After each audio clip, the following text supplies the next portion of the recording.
Hello，大家好，我係 Saria。今日咧，我想邀請大家嚟同我開箱呢一副嘅內在小孩療癒卡嘅。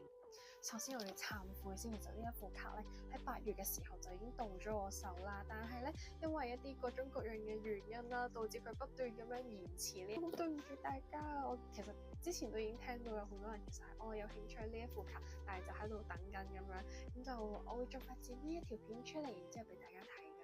咁我想咧介紹一下呢一個創作者先啦，佢係一個香港嘅插畫師。咁咧呢位插畫師啦，佢就係做咗好多同內在小孩呢一個主題有關嘅藝術啦。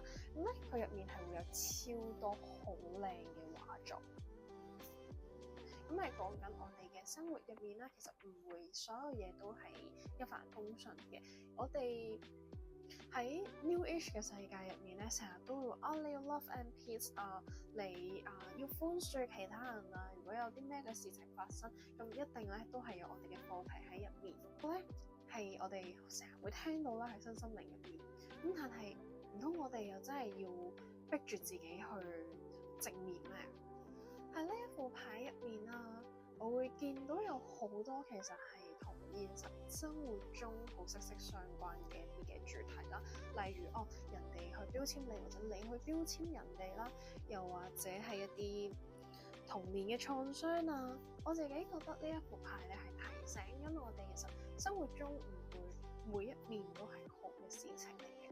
我哋成日話你嘅正面啊，你要樂觀啊，咁但係唔通唔開心嗰個、悲傷嗰個、憤怒嘅嗰個又唔係你咩？其實我哋都係要去接受呢一面嘅自己。咁所以咧呢一副牌啦，其實我自己係好中意嘅，不論係佢嘅整體啦，定係佢嘅創作主題啦，佢嘅畫作啦。咁跟住落嚟咧，我就同大家一齊去逐張逐張咁樣仔細去望一望呢一副牌啦。依家咧，我會逐張 show 俾大家睇佢個卡面。其實我覺得佢個品質係做得幾好。佢個面係會有一陣膜喺上面咧，跟住佢會係一種啞光嘅質感喺度啦。咁雖然咧呢一種嘅卡牌啦，佢唔防水嘅，咁但係少少水可能係咁啱滴咗一兩滴喺個卡面上面嘅話咧，係完全冇問題嘅。好精緻。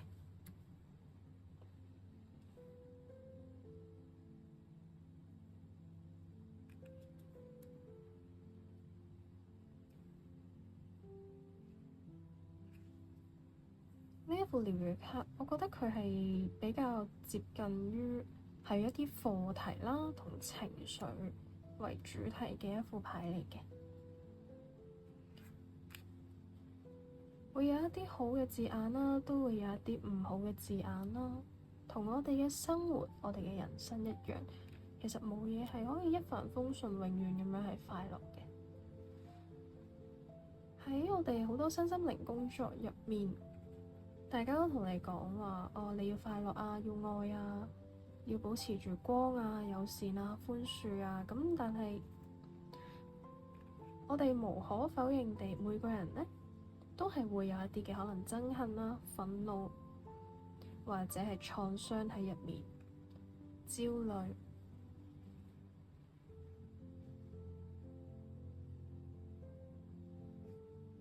我哋要學識去接受呢一啲另一面嘅自己。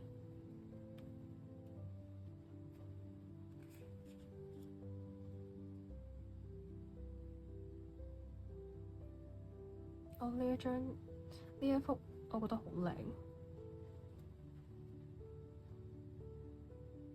呢個主題寫得好好。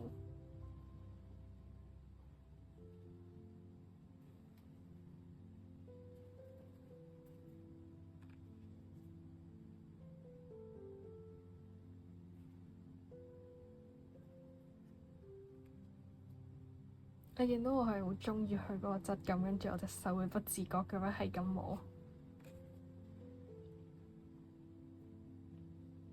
呢一張呢係我之前喺一啲市集入面係被呢一張去吸引，佢嗰陣時係一個畫作咁樣嘅形式啦，然之後係由嗰陣時開始咧係認識呢一位嘅創作者。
呢一張都係其中一張我好鍾意嘅一張牌。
係一個使用手冊啦。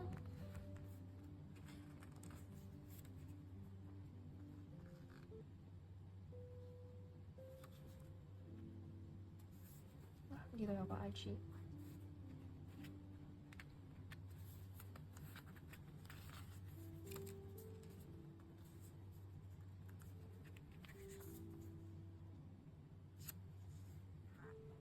大家可以睇到咧，每一張卡牌都會有個牌面啦，有佢嘅名啦，作者想對你講嘅説話，以及你抽到呢一張牌嘅時候，你點樣可以望住呢一張牌啦，去連結，去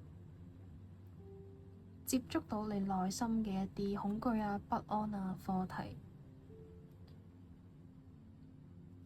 所以我覺得呢一副牌其實係一個俾我哋去了解自己嘅一個過程嚟嘅。有啲時候咧，我哋冇一啲信息嘅時候啦，係冇辦法去察覺到一啲嘢。但係當你望到一個好簡單嘅問題，你嘅第一時間咧，你嘅腦海啦，你會出現某一啲嘅場景啦、畫面。呢個時候就係你嘅第一反應，佢會話俾你知道答案。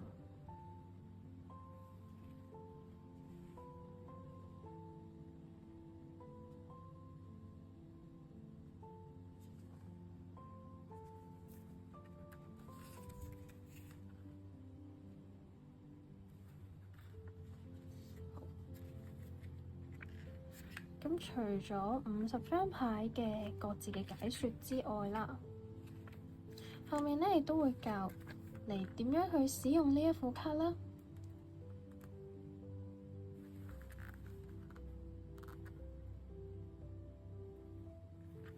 佢係冇固定嘅答案嘅，創作者只係提供咗一個基本嘅框架出嚟，只要你想嘅話，你係可以加入呢一個創作嘅過程，去詮釋佢，去解釋佢。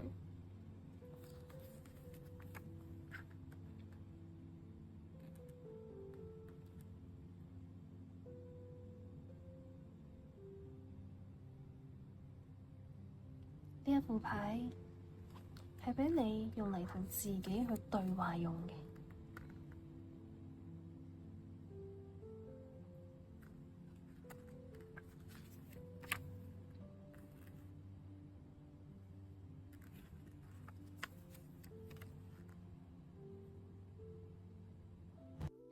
我啱啱同大家睇完呢50張咁靚靚嘅卡牌啦，同埋呢一本嘅中文使用手冊啦。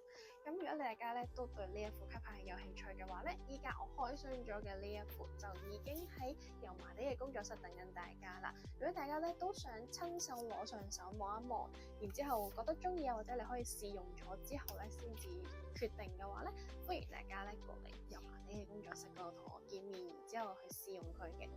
又或者如果你已經確定咗，我真係中意呢一副卡，我想要咯喎，咁我都歡迎你咧係直接喺 online 啦 IGDM 我咧去同我講話，你要訂購幾多副咁樣。我哋依家咧已經係有現貨噶啦，咁可以到呢一個工作室嗰度領取啦，亦都可以係寄順豐到付嘅。咁每副嘅內在小孩療癒卡加埋呢一個嘅使用手冊咧，咁就係360蚊港幣一 set 嘅。